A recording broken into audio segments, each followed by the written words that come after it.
Coming up on Mountain News this morning, UK has found themselves in a federal lawsuit after a claim says the university allowed a toxic environment.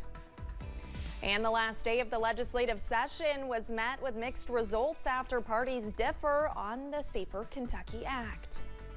Dedicated to Eastern and Southern Kentucky, this is WYMT Mountain News This Morning.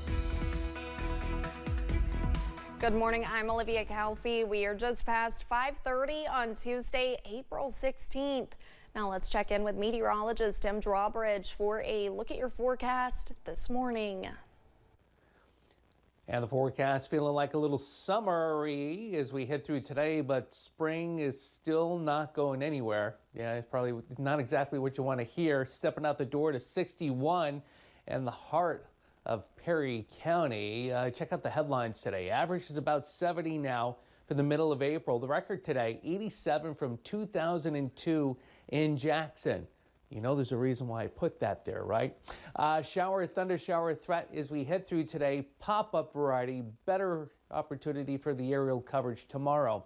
Temperatures mid-upper 50s, minus 69. At Jackson, Moorhead in the mid-60s and mid-60s at Pikeville as well. Just to finish the thought, lower 60s for many of us today.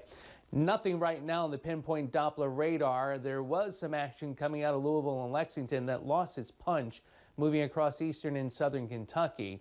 Nonetheless, for today, partly sunny, a bit humid at times, a risk of a shower or thunder shower popping up, and a high of 85.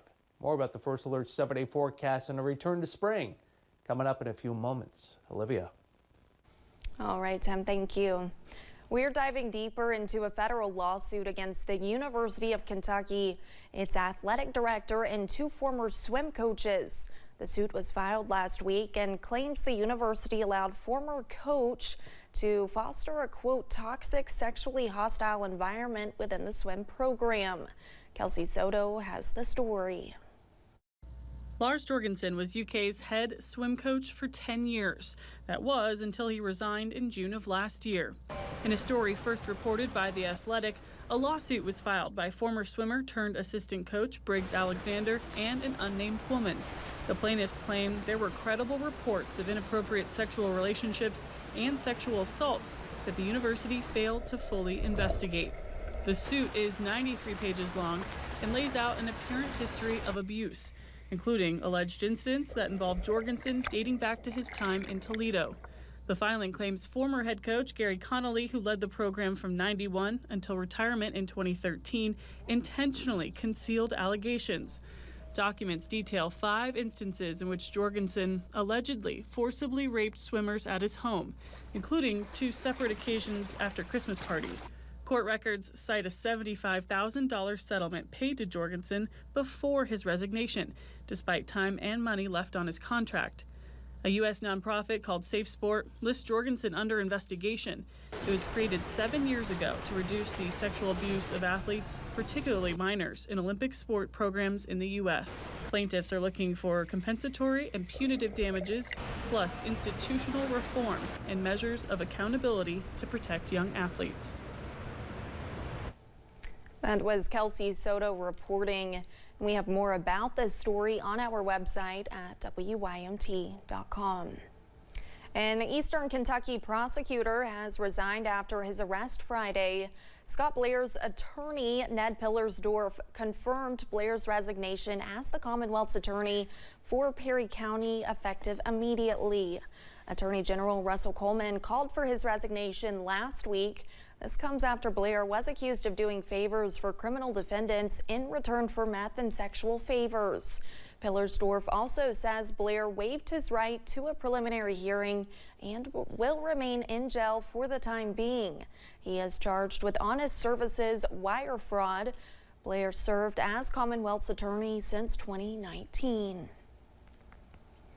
We have an update to a story we first told you about last week. We now know the name of the person found dead in Lee County, Virginia. The medical examiner identified the man as 44-year-old Jerry L. Wheat of Ewing, Virginia. Wheat's body was originally found in a wooded area near ATV trails along Valley Springs Road in the Rose Hill community. Kentucky State Police are asking for help finding an inmate who escaped last night in Madison County. KSP says 38-year-old Lewis Jones walked away from the Bluegrass Career and Development Center in Richmond late Sunday night. Jones was serving his sentence for theft, criminal mischief, and arson. Anyone with information on Jones can call KSP Post 7 in Richmond at 859-623-2404. A bill that will change punishment for some crimes and create other statutes will become law in Kentucky.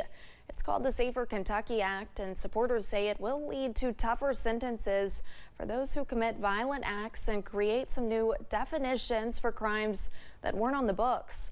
But opponents say it goes too far and will be costly and hurt the most vulnerable.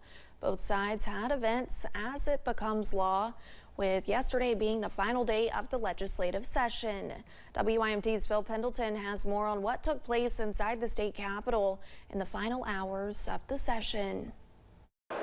Supporters of the Safer Kentucky Act crowded on the steps leading up to the Kentucky House Monday as lawmakers scrambled to finish their work for the legislative session. I've been leading this effort for well over a year. Very, very satisfied to have it passed. I think it's going to have a huge impact for the honest citizens of the state of Kentucky. Among those witnessing the signing by the Secretary of State was the Trout family. Part of House Bill 5 is named in memory of Madeline Trout, who died in a DUI crash after the other driver was released from jail. The bill spells out tougher punishment for repeat offenders or for those who use guns in crimes. Madeline always wanted to make a change, and we believe that this was the change that she wanted to make. Even though she's not here physically, she's here spiritually. Not long after supporters celebrated its signing, opponents had their own event in the Rotunda. They say the new law makes it a dark day for the state. Specifically, I want to be wrong when I tell you that HB 5 will cause irreparable harm to our houseless brothers and sisters. Some are also pointing to the costs that they say that this bill will bring. They say, simply put, it's going to be too expensive for state and local governments. That's because of the argument it'll be much more expensive to incarcerate criminals based on the tougher penalties imposed in the law. It's projected that this will cause a financial burden to the Commonwealth in the billions. The cost is unknown, right? We've seen that in all the reports, but whatever that cost is, it certainly pales in comparison to the actual cost of crime in our state. Baumann says feedback they received showed that the majority of people in Kentucky favor the bill. In Frankfort, Phil Pendleton, WYMT Mountain News. And the Kentucky General Assembly concluded its session without advancing any anti-LGBTQ plus laws. The Fairness Campaign says advocates defeated 10 bills aimed at restricting the health rights and well-being of LGBTQ Kentuckians. Among the defeated bills were House Bill 47, which targeted local LGBTQ fairness ordinances, Senate Bill 147 focused on restricting drag performances, and Senate Bill 239 concerning a conscience clause for medical workers. Despite some bills making progress, none were signed into law. Lawmakers in Frankfort passed a bill that looks to improve Kentucky students' math scores. House Bill 162 would create a new test for 4th through 8th graders to take. Students who fell would then receive an intervention. Teachers would also receive additional training and support to help students struggling in math. Administrators with Harlan County Schools have installed a new door lock system. The system is being used at Harlan County High School. It will allow administrators to maintain control with electronic access. There is also another safety measure administrators are looking to implement. HCS Police Chief Matt Cope says they will be installing a weapon detection system at the beginning of May. These will be at every entrance that students come into. Every student will be screened when they come in the building every morning. It will allow us, the system will allow us to customize the sensitivity of the system. So if we're just checking for weapons or if we need to turn it down to be more of a traditional metal detector, we do have the capability to do that. Cope says they will have the system at Harlan County High School and will rotate another detector through other schools. Kentucky's Board of Education officially has a new commissioner who spent his career in Eastern Kentucky. The Senate approved Robbie Fletcher to take over the role. He has served as superintendent of Lawrence County Schools for the last decade.